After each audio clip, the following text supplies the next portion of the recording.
आज के फनकार से आखिर उन्होंने 2 विषयों में एमए किया था, इकोनॉमिक्स में और जर्नलिज्म में।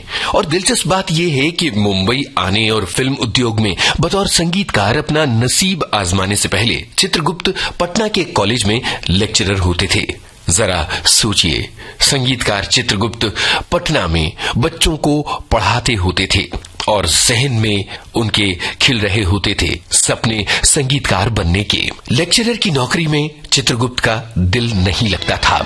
आखिरकार चित्रगुप्त ने अपना बोरिया बिस्तर समेत। आपको ये बताना जरूरी है कि चित्रगुप्त का जन्म 16 नवंबर 1917 को छपरा, बिहार में हुआ था और वहीं उनकी परवरिश भी हुई थी। संगीत के संस्कार बचपन से मिले थे, लेकिन जोर पढ़ाई पर था। जैसा कि हमने आपको बताया, डबल एमए उन्होंने किया, लेक्चरशिप की और उसके बाद मुंबई आ गए। आगे की कहानी, मुंबई आने के बाद संगीतकार एसएन त्रिपाठी के असिस्टेंट बन गए और कई बरस यही काम करते रहे।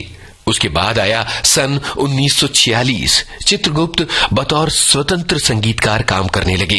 कई बरस तक उन्होंने संघर्ष किया और फिर आया साल 1952 जब फिल्म सिंदबाद द सेलर के गाने हिट हुए और चित्रगुप्त के पैर मुंबई की सरजमी पर जम गए।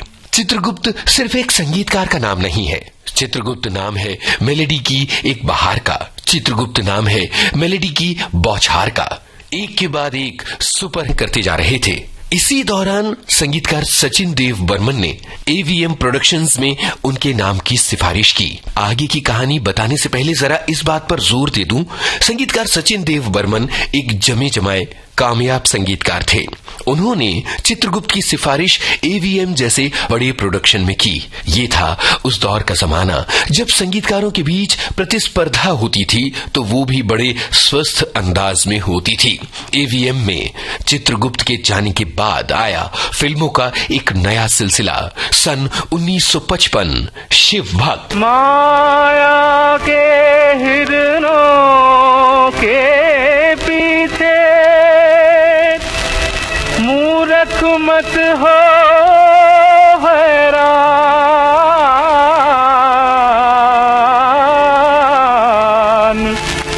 मूर्ख मत हो हैरान।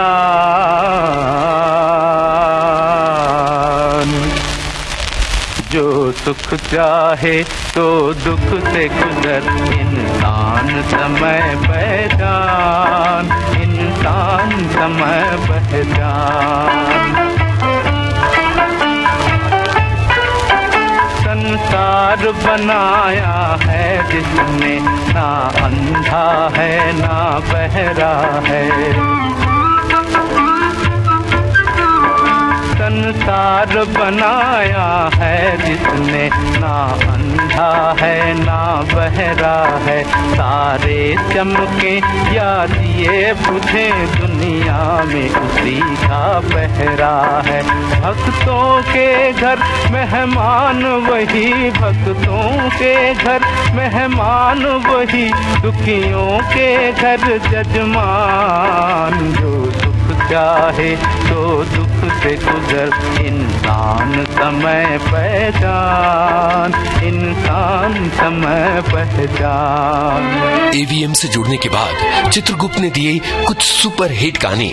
फिल्म बरखा, भाभी, मैं चुप रहूंगी और फिल्म मैं भी लड़की हूं।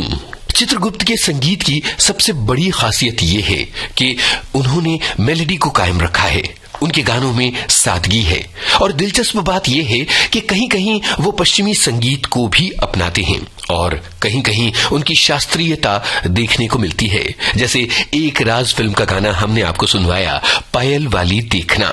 यहाँ हम आपको एक ऐसा गाना सुनवाते हैं जिसमें वेस्टर्न और हिंदुस्तानी म्यूजिक का जबरदस्त संयोजन चित्रगुप्त ने किया। जाहिर सी बात है, यहाँ सिचुएशन किंग है और इस सिचुएशन पर चित्रगुप्त ने अद्भुत चमत्कार किया है। फिल्म औलाद का महमूद पर फिल्माया गया ये गाना फिल्मी दुनिया के तानपुरी और राजेंद्र कृष्ण के साथ पहली भोजपुरी फिल्म में संगीत दिया और ये गाने तब से आज तक इतने बजे कि हमारे संस्कारों में बस गए। एक सुरीली यात्रा है, एक ऐसा संगीतकार जिसने चुनिंदा फिल्मों में संगीत दिया, अपनी शर्तों पर दिया और कुछ बेमिसाल गाने दिए जो हमारी स्मृतियों में आज तक गूंजा करते हैं। जब जब आप चांद को देखते हैं, जब जब पूर्णिमा की रात होती है, तो आप चांद मेरे आजा फिल्म का ये गाना गुनगुनाते हैं, जिसे चित्रगुप्त का संगीत बेमिसाल था। इन गानों के बिना भला इन्हें 68 आया, जब उन्हें दिल का दौरा पड़ा, काम की रफ्तार कम हो गई। लेकिन चित्रगुप्त का संगीत सफर जारी रहा। इस दौरान उन्होंने कुछ फिल्मों में संगीत दिया, जैसे सन 1971 में आई संसार। सन 1974 में संगीतकार चित्रगुप्त को पड़ा लकवे का दौरा। इसके बाद संगीतकार चित्रगुप्त की संगीत यात्रा जैसे धीमी पड़ गई। इस बीच उनकी विरासत को आगे बढ़ाया उनके दोनों बेटों ने। उन्होंने बनाई जोड़ी आनंद मिलिंद की और वो हिट रहे इस फिल्म के जरिए। कयामत से कयामत तक साल 1988 संगीतकार चित्रगुप्त ने इस असार संसार को है, लेकिन उनके गानों की स्तुति सहयोग आकांक्षा सिंह, प्रस्तुतकर्ता